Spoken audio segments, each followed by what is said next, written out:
All right, only on 10 News. Imagine living in an apartment complex where you get threats of eviction when your kids freely play outside.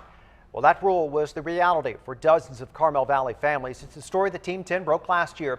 And now 10 News reporter John Horn has the blow that parents were just dealt with for the owner of the complex. The warnings began as soon as Landon Whitby's son got old enough to play outside. I felt like extremely powerless in this situation, like I had no control.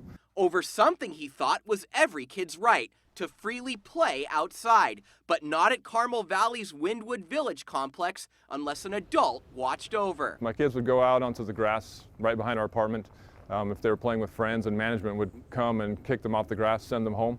And then slap the parents with a warning of eviction in 3 days unless it's stopped. The playground just beyond this fence, but Whitby tells me his kids often had to play over here in the public street to avoid getting in trouble. My kids were nervous to go outside, didn't know when they could be outside or where. But that all changed once Whitby teamed up with other parents in the complex to sue owner Chelsea Investments for discrimination. The two sides reached a settlement agreement that pays families up to $3,000. But that's not the only change. Kids can play outside, and I think they're being respectful of the property and other tenants as well. The current complex manager didn't want to go on camera, but said the issue was resolved after a recent management change. Another resident who has kids said he lived in the complex for more than a year without any problems playing outside. And the same can now be said for Whitby's son and his 3 siblings. Years in the making. John Horn, 10 News. And a hearing on the settlement is scheduled for later this year. Chelsea Investments attorney says it's a shame that the company had to go through this, but they are glad to be moving forward.